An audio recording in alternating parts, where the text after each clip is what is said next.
Muita luz para você, meu amigo, minha amiga. Boa noite, a paz do Senhor Jesus, Shalom Donai. Se tu uma grande bênção, que é o Pai das luzes, te ilumine, te abençoe e engrandeça o teu nome. Você tem uma noite de refrigério, de paz, de muita alegria, em nome de Jesus. Estamos aqui mais uma noite na leitura da Escritura Sagrada, a leitura da Palavra, que junto possamos estar aprendendo cada vez mais em nome de Jesus. Vem comigo e que o Espírito Santo te conduz e desperta dentro de você a palavra de Deus. Hoje nós vamos ler Mateus 22, vamos ler Números 22, vamos ler Cantares 1 e 2, começando no livro de Cantares hoje, amém? Deus abençoe. Bora! Parábola do banquete do casamento. Jesus lhe falou novamente por parábolas, dizendo: o reino dos céus é como um rei que preparou um banquete de casamento para seu filho. Enviou seus servos aos que tinham sido convidados para o banquete, dizendo-lhes que viessem, mas eles não quiseram vir. De novo enviou outros servos e disse: digam aos que foram convidados que preparai meu banquete, meus bois, meus novilhos, gordos foram abatidos e tudo está preparado. Venham para o banquete de casamento.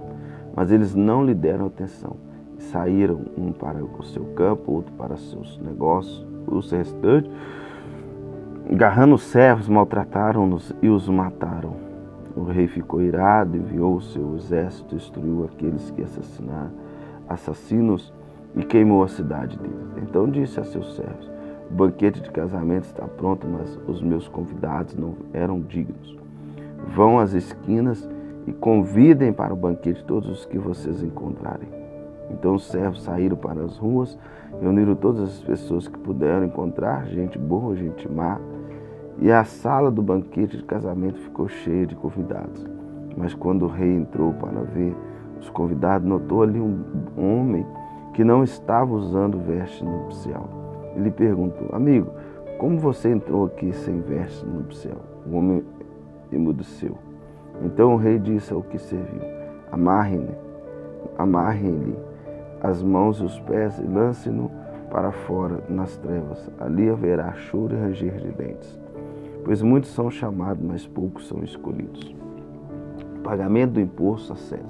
Então os fariseus saíram e comemoraram planejar um meio de entrá-lo em suas próprias palavras. Enviaram-lhe seus discípulos junto com os herodianos, que lhe disseram: mestre, sabemos que és íntegro e que ensinas o caminho de Deus, conforme a verdade. Eu não te deixes influenciar por ninguém, porque não te prendes à aparência dos homens. Diz-lhe-nos, pois, qual é a sua opinião?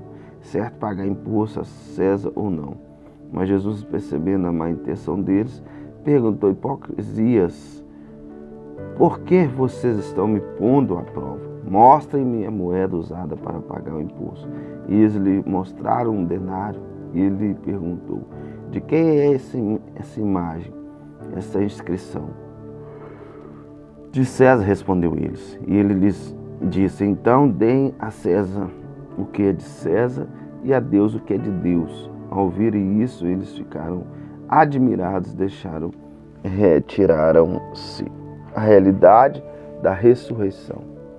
Naquele mesmo dia, os saduceus, que dizem que não há ressurreição próxima, aproximaram-se dele com a seguinte questão: mestre, Moisés disse que se um homem morrer sem deixar filho, seu irmão deverá casar-se com a viúva e dar-lhe descendência. Entre nós havia 7 irmãos. O primeiro casou-se e morreu. Como não teve filhos, deixou a mulher para seu irmão. A mesma coisa aconteceu com o segundo, com o terceiro, até o 7º. Finalmente, depois de todos, morreu a mulher.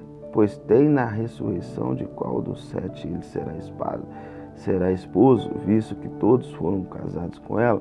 Jesus respondeu: vocês estão enganados, porque não conhecem as Escrituras, nem o poder de Deus. Na ressurreição, as pessoas não se casam, nem se dadas em casamentos, mas são como anjos no céu. Enquanto a ressurreição dos mortos, vocês não leram o que Deus lhe disse: eu sou o Deus de Abraão, o Deus de Isaac, o Deus de Jacó. E ele não é Deus de mortos, mas de vivos. Ouvidos isso, a multidão ficou admirada com o seu ensino. O maior mandamento. Ao ouvirem dizer que Jesus havia deixado os saduceus sem resposta, e os fariseus reuniram um deles perito na lei e o pôs à prova com essa pergunta: Mestre, qual é o maior mandamento da lei? Respondeu Jesus: ame o Senhor, seu Deus, de todo o seu coração, de toda a sua alma e de todo o seu entendimento. Este é o primeiro e maior mandamento. E o segundo é semelhante a ele: ame a seu próximo como a si mesmo. Desses dois mandamentos dependem toda a lei e os profetas, o Cristo e o Senhor de Davi. Estando os fariseus reunidos, Jesus lhe perguntou: o que vocês pensam a respeito do Cristo? De quem ele é filho? Filho de Davi, responderam eles. E eles lhe disseram: então como é que Davi, falando pelo Espírito, é chamado Senhor? Pois ele afirma: o Senhor disse ao meu Senhor: senta-te na minha direita até que eu ponha os teus inimigos debaixo de teus pés. Se, pois, Davi chama o Senhor, como pode ser ele seu filho? Ninguém conseguia responder-lhe uma palavra, e daquele dia em diante ninguém jamais atreveu a lhe fazer perguntas. Livro de Números, não é isso? Números capítulo 21. A vitória sobre o rei Arabe. Quando o rei cananeu de Arad, que vivia no Negueb, soube que Israel vinha pela entrada de Atarim, atacou os israelitas e capturou alguns deles. Então Israel fez este voto ao Senhor: se entregares este povo em nossas mãos, destruiremos totalmente as suas cidades. O Senhor ouviu o pedido de Israel e lhe entregou os cananeus. Israel os destruiu completamente, e eles as suas cidades, de modo que o lugar foi chamado Ormá, a serpente de bronze. Partiram eles do monte Or pelo caminho do Mar Vermelho para contornarem a terra de Edom. Mas o povo ficou impaciente no caminho e falou contra Deus e contra Moisés, dizendo: por que vocês nos tiraram do Egito para morrermos no deserto? Não há pão, não há água, e nós detestamos esta comida miserável. Então o Senhor enviou serpentes venenosas que morderam o povo, e muitos morreram. O povo foi Moisés e disse: pecamos quando falamos contra o Senhor. E como você ora pedindo ao Senhor que tire as serpentes do meio de nós? E Moisés orou pelo povo. E o Senhor disse a Moisés: faça uma serpente e coloque-a no alto de um poste. Quem for mordido e olhar para ela viverá. Moisés fez então uma serpente de bronze e a colocou em um poste.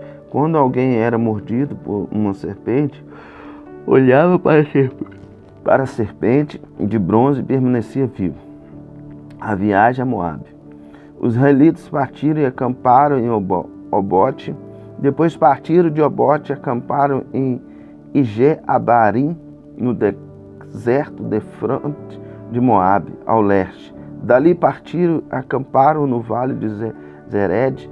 Partiram dali e acamparam do outro lado do Arnon, que fica no deserto, que estende até o território amorreu. Arnon é a fronteira de Moabe, entre Moabe e os amorreus.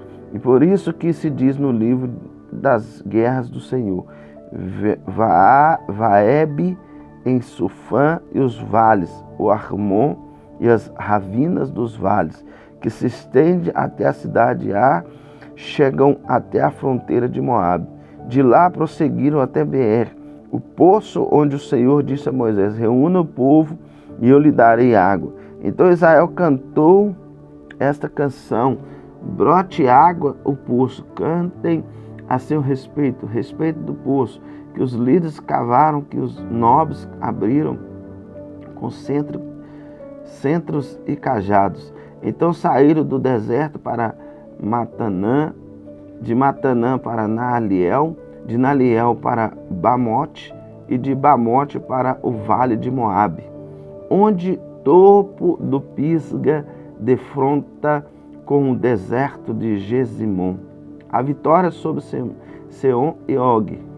Israel enviou mensageiros para dizer a Seom, rei dos amorreus: deixe-nos atravessar sua terra. Não entraremos em nenhuma plantação e nenhum vinho, nem beberemos água de poço algum. Passaremos pela estrada do rei até que tenhamos atravessado o teu território. Seom, porém, não deixou Israel atravessar, e o seu território convocou todo o seu exército e atacou Israel no deserto. Quando chegou Jazar, lutou contra Israel. Porém, Israel destruiu com a espada e tomou-lhe a terra desde Armon até Jaboque, até o território dos amonitas, pois Jazar estava na fronteira dos amonitas. Israel capturou todas as cidades dos amorreus e as ocupou, inclusive Hesbom e todos os seus povoados. Hesbom era a cidade de Seom, rei dos amorreus, que havia lutado contra os antigos reis de Moabe, tendo tomado todas as suas terras até Arnon. E por isso que os poetas dizem: venham Hesbom, seja ela reconstruída, seja restaurada a cidade de Seom. Fogo saiu de Hebron, uma chama da cidade de Seom. Consumiu Ar de Moabe, os senhores do alto Arnon. Ai de você, Moabe, você está destruída. O povo de Camos, ele fez de seus filhos fugitivos e de suas filhas prisioneiras de Seom, rei dos amorreus. Mas nós o derrotamos. Hesbom está destruída por todo o caminho até Dibom. Nos os arrasamos até Nofá e até Medeba. Assim Israel habitou na terra dos amorreus. Moisés enviou espias a Jazar e os israelitas tomaram os povoados ao redor, expulsaram os amorreus que ali estavam. Depois voltaram e subiram pelo caminho de Bassã, e Og, rei de Bassã, com todo o seu exército, marcou para enfrentá-los em Edrei. Mas o Senhor disse a Moisés: não tenha medo dele, pois eu entreguei a você, juntamente com todo o seu exército e com a sua terra. Você fará com ele o que fez com Seom, rei dos amorreus, que habitava em Hesbom. Então eles derrotaram bem como os seus filhos e todo o seu exército, não lhes deixando sobreviver algum, e tomaram posse da terra dele. Livro de Cantares, iniciando hoje, capítulo 1 e capítulo 2. Amém? Vamos nessa. Vem conosco, em nome de Jesus. Cântico dos Cânticos de Salomão. A amada. Ah, se ele me beijasse, sua boca me cobrisse de beijos. Sim, as suas carícias são mais agradáveis que o vinho. A fragrância dos seus perfumes suave, o seu nome é como perfume derramado. Não é todo o que as jovens eu amo. Leve-me com você, vamos depressa. Leve-me o rei para os seus aposentos. Amiga mulher de Jerusalém, estamos alegres, felizes por sua causa. Celebremos o seu amor mais do que o vinho. A amada, com toda a razão, você é amado. Estou escura, mas sou bela. Ó mulher de Jerusalém, escura como as tendas de Quedar, bela como as cortinas de Salomão. Não fique me olhando assim, porque estou escura. Foi o sol que me queimou a pele. Os filhos de minha mãe zangaram-se comigo e fizeram-me tomar conta das vinhas da minha própria vinha, porém não pude cuidar. Conte-me você a quem amo, onde faz pastar o seu rebanho e onde faz as suas ovelhas descansarem ao meio-dia. Se eu não o souber, serei como uma mulher coberta com véu, junto aos rebanhos dos seus amigos. Ó amado, se você é mais linda das mulheres, se você não sabe, siga a trilha das ovelhas e faça as suas cabritas pastarem junto às tendas dos pastores. Comparo você, minha querida, a uma égua das carruagens do faraó. Como são belas as suas faces entre os brincos e o seu pescoço com colares de joias. Amigas mulheres de Jerusalém, faremos para você brincos de ouro com incrustações de prata.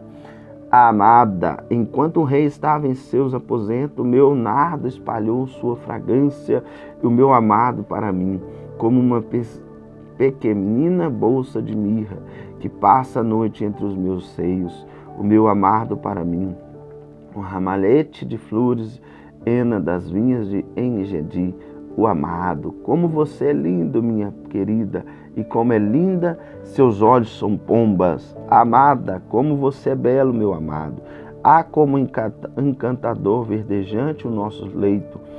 Cedros são as vigas da nossa casa, que se preste os caibros do nosso telhado. Capítulo 2. A amada, sou uma flor de Saron, um lírio dos vales. Como um lírio entre os espinhos, a minha amada entre os jovens. Como uma macieira entre as árvores da floresta, é o meu amado entre os jovens. Tenho prazer em sentar-se à sua sombra. O seu fruto é doce ao meu paladar. Ele me levou ao salão de banquetes e o seu estandarte sobre mim, o amor.